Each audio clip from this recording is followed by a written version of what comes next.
Ladies and gentlemen, in any year prior to 2021, you probably would have looked at this image and never really considered it to hold any value, never really considered it to be anything special. I mean, if you told me back in 2019 or even 2020 that a picture of a bunch of fucking arranged pixels would sell for thousands of dollars, I probably would have considered you to be insane. Guys, I made my own NFTs. I've taken a photo of this 3-foot dildo along with a picture of my face, and I've severely lowered the quality of them to produce the illusion of pixel art. Each one is $25,000 a piece. Go cop one, please.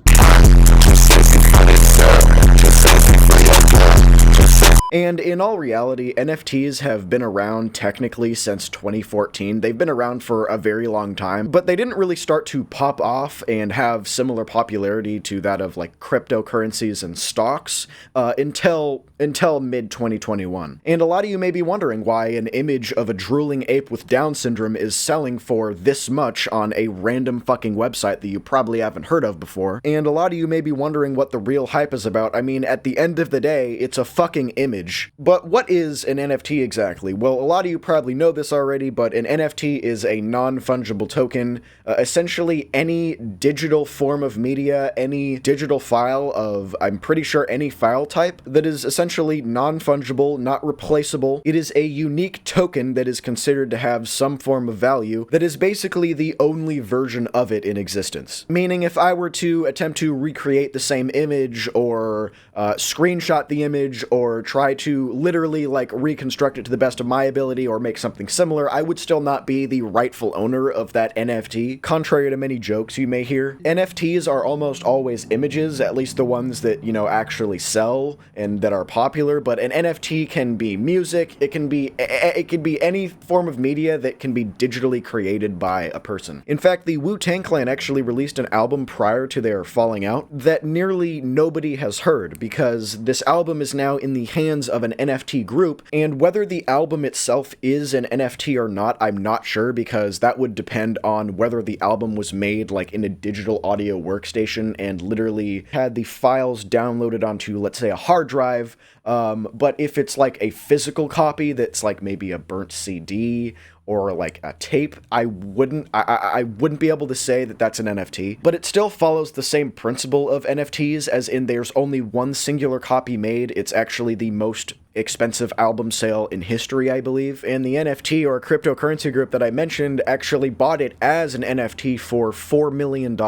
And with that album, I can understand, because it was made by a group of famous people. It is music. It has, you know, it has a great deal of artistic value, but what most people are confused by is, you know, when we're scrolling on these NFT websites and we're just seeing a bunch of fucking pictures of monkeys or pixelized humans or literally anything. There's a variation of different NFTs out there, different collections out there that sell for several $1,000s. And a lot of the higher value NFTs are part of the ETHEREUM blockchain. Ethereum, if you don't know, is kind of similar to Bitcoin. It's a cryptocurrency. So a lot of people end up actually buying the NFTs with cryptocurrency instead of money. And the blockchain helps secure these NFTs with, you know, documenting each purchase to see who the rightful owner is, along with several other benefits. And to be the rightful owner of an NFT, you actually have to own the original file. You actually have to have the original artwork transferred to you,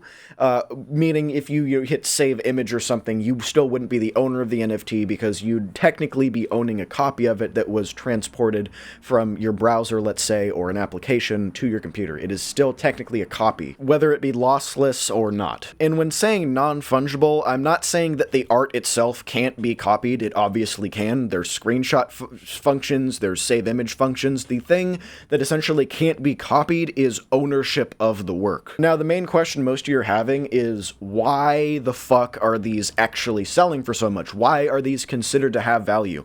And They basically have value because we say they have value, but that can be said for gold, that can be said with diamonds, and I don't like NFTs at all. I have a lot of criticisms with NFTs, same with cryptocurrencies. I've never been supporting whatsoever of either of them. Where my investments essentially end is with stocks, which I've never invested in a stock, but maybe I'd be willing to in the future, I don't know. But cryptocurrency and NFTs, no. And a lot of these NFT purchases are crazy. I mean, there was a person who bought a $20,000 clip of Logan Paul. Why you would buy anything relating to Logan Paul, I have no idea. I mean, I would rather step on a landmine than just buy his merch alone. And even theoretically, you know, hypothetically, I could sell this very video as an NFT after recording it. I guarantee you nobody would fucking buy it, but I theoretically could. The main reason nobody would buy it is because it's not art. It's not digital art. It's not a fucking digital animation or some shit. It's not a fucking monkey. And if you were to ask me where the real, legitimate, you know, worth comes from NFTs, I honestly couldn't tell you. I mean, some people say rarity, but I mean, NFTs aren't exactly rare. Each individual NFT is in fact rare, but creating NFTs is extremely easy, where creating diamonds, creating gold, and other precious things and valuable things is not easy at all. Personally, I believe that the cryptocurrency market and the NFT market are going to become oversaturated within the next, I would say, decade or two, leading to an entire plummet of both markets. But that's just my prediction, and I could be very wrong. But if you think about it, even like, you know, physical forms of fine art and, you know, things that are sold that are considered to be valuable, even NFTs suffer from a phenomenon known as bit rot, where even the file types that these NFTs are created upon aren't accessible anymore or aren't optimized for the, you know, current industrial level of technology. For example, if I were to make an NFT and record a video a decade ago with a 3GP file, I could almost guarantee you that would not sell for even $5 nowadays, because 3GP files were a huge file type for some of the first Android phones for recording video. Very, very, very shitty file type, very shitty file extension. I still have 3GP files in like my very old Google Photos from videos from like my first cell phones when I was a kid. And files like that are just an example of how NFTs can slowly lose value over the years. I mean, let's say for example, a JPEG or a PNG file or a JPG file are no longer optimized, no longer valued as much as whatever file types may arise in the future. Technological advancements that result in newer, more optimized file types for the next generation of technology. All of the NFTs you're seeing nowadays will no longer be considered as valuable as the new set of NFTs that come out when the new file types come out. So that's not to say that NFTs as a whole will stop being considered to be more valuable, but the specific NFTs that you see around nowadays most likely will at some point in time, but that's not going to come for a while. Like if I were to record a song via an MP2 file extension and release it as an NFT in like 2010, it would not have any value behind it nowadays, or at least not an amount of value that anybody would be able to sell for. I mean, maybe I'd sell it for like $3 fucking. And upon buying an NFT, if any of you end up buying an NFT, I mean, if you do, you should probably have like your brain checked for dying cells. But if you actually end up buying an NFT, well, what exactly happens? Does it just lay inside your photos and nothing really happens to it?